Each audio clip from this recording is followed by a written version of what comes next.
ఇప్పుడు అందరి దృష్టి తెలంగాణ అసెంబ్లీపైనే ఉంది. కాంగ్రెస్ ప్రభుత్వం కొలువుదీరిన తర్వాత తొలి బడ్జెట్ సెషన్ ఈ రోజు నుంచే ప్రారంభం కాబోతుంది. ఉదయం 11:30కు గవర్నర్ తమిళిసై ప్రసంగంతో బడ్జెట్ సమావేశాలు ప్రారంభమవుతాయి. ఇక ఆ తర్వాత సభ వాయిదా పడుతుంది. ఇక మళ్ళీ శుక్రవారం నుంచి సభలు కొనసాగుతాయి. ఇక ఇప్పటికే ప్రమాణ స్వీకారోత్సవాల సందర్భంగా జరిగినటువంటి తొలి సమావేశాలు చాలా వాడివేడిగా జరిగినటువంటి విషయం మనందరికీ తెలిసిందే. అయితే ఈ నేపథ్యంలోనే ఇప్పుడు అందరి దృష్టి కూడా ఇప్పుడు బడ్జెట్ సమావేశాలపైన ఉంది. ఎందుకంటే ఇప్పుడు అధికారంలోకి వచ్చిన తర్వాత కూడా కాంగ్రెస్ పార్టీ మరి విమర్శల విషయంలో ఏమాత్రం మరి దూకుడు తగ్గించలేదని చెప్పుకోవచ్చు.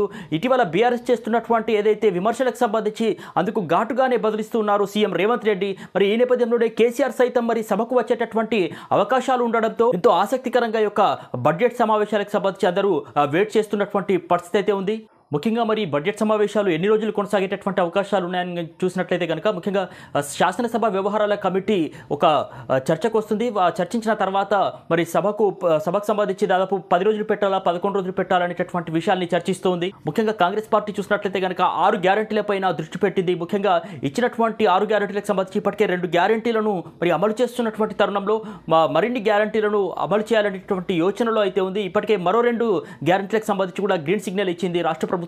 ఇక మరోవైపు బీఆర్ఎస్ చేస్తున్నటువంటి ప్రధాన ఆరోపణలు, అదేవిధంగా భారతీయ జనతా పార్టీ చేస్తున్నటువంటి ప్రధాన ఆరోపణలు ఏంటంటే మరి ఏదైతే లోక్సభ ఎన్నికల కంటే ముందే వీటిని కాంగ్రెస్ పార్టీ అమలు చేయాలని వారు డిమాండ్ చేస్తూ ఉన్నారు.